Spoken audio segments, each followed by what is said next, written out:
Los presupuestos generales del Estado se pueden caracterizar como la expresión cifrada, conjunta y sistemática de las obligaciones que como máximo puede reconocer el sector público y de las estimaciones de ingreso que prevé liquidar durante el correspondiente ejercicio económico.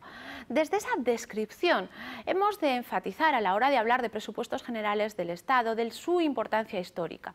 El origen de los parlamentos está en una respuesta a las demandas por parte de los monarcas de emitir créditos extraordinarios. A partir de ahí encontramos un anclaje muy importante en la evolución del constitucionalismo decimonónico y del siglo XX a la figura que se regula en el artículo 134 de la Constitución española.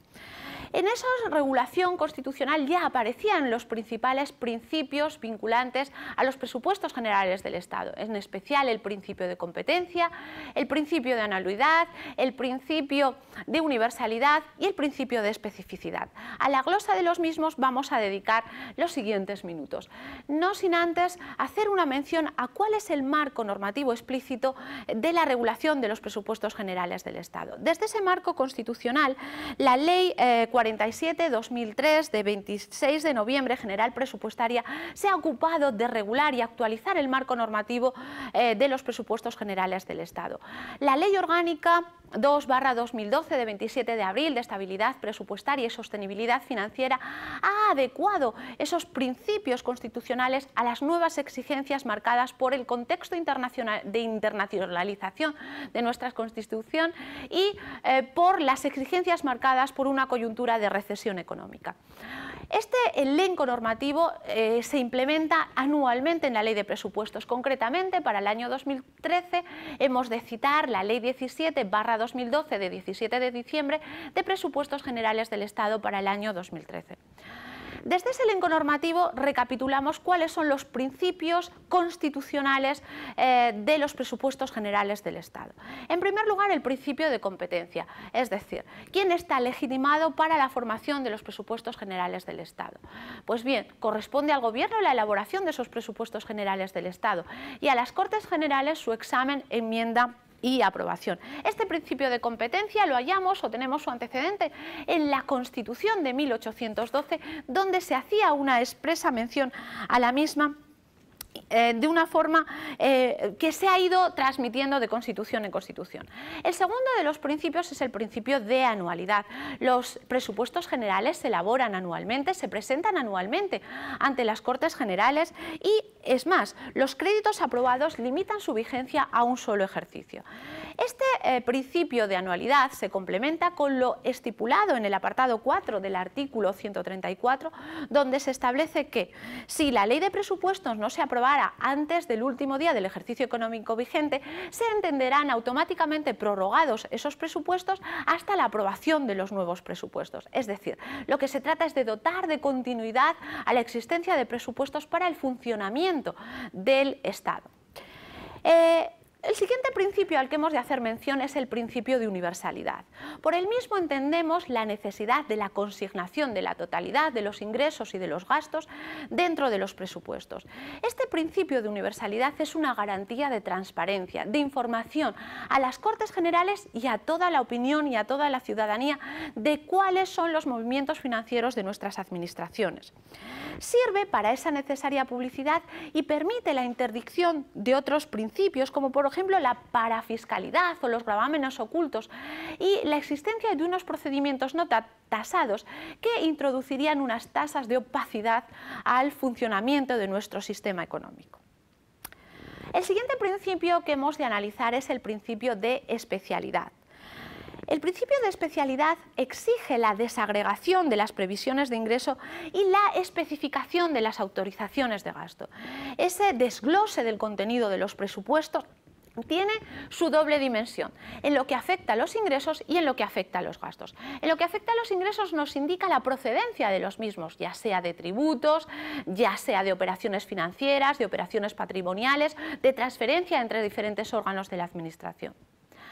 En lo que concierne a los gastos, el principio de la especialidad nos lleva a hablar de la clasificación de los presupuestos en función básicamente de tres criterios o de tres referentes: la clasificación orgánica, la clasificación por programas y la clasificación económica.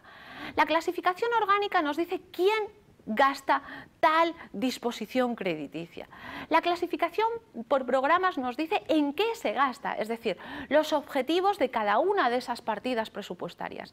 Y la clasificación económica de los gastos desagrega el tipo de gasto que se ha producido, ya sea en gastos de personal, operaciones corrientes, operaciones de capital o bien, por ejemplo, en el fondo de contingencia de la ejecución presupuestaria.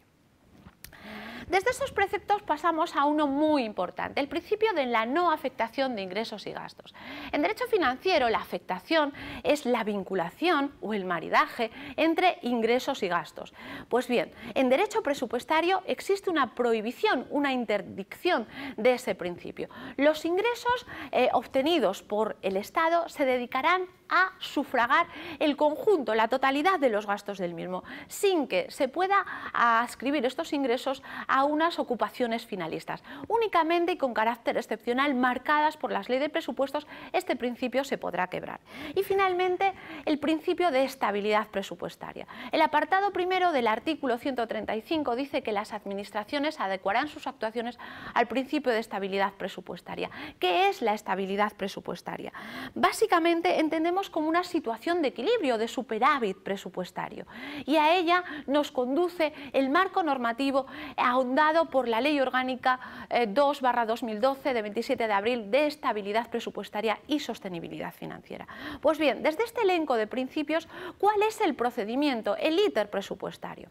En primer lugar, destaca la elaboración, como hemos dicho, por parte del Gobierno. Esa elaboración se realiza por el Ministerio de Economía y Hacienda, que es el encargado de elaborar el anteproyecto de la Ley de Presupuestos. Los distintos departamentos ministeriales remiten al mismo sus demandas presupuestarias. A partir de ahí se remite al Consejo de Ministros, donde adopta la forma de proyecto de ley y de ahí se presenta a las Cortes Generales. A partir de ahí hay que remitirnos a los reglamentos del Congreso de los Diputados y del Senado respectivamente, artículos 133 a 135 y 148 a 151, de cuyo articulado podemos señalar los siguientes aspectos clave. En primer lugar, la aprobación de los presupuestos ha de realizarse siempre por el Pleno de las Cámaras, es decir, no cabe su aprobación en comisión.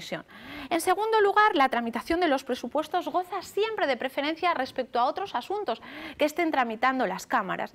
Y finalmente hay una preservación del monopolio de elaboración de los presupuestos a favor del Gobierno. Así, las enmiendas presentadas al proyecto de ley de presupuestos que supongan un aumento de créditos o deben de llevar aparejadas una disminución de los mismos. Y cualquier enmienda o modificación y una proposición deberá de requerir la conformidad del Gobierno para su tramitación. El punto final a esta glosa ha de ser una recuperación de que a partir de la ley de presupuestos no se pueden crear tributos. Únicamente podrá formalizarse la modificación de los mismos cuando esto esté previsto por una ley tributaria sustantiva.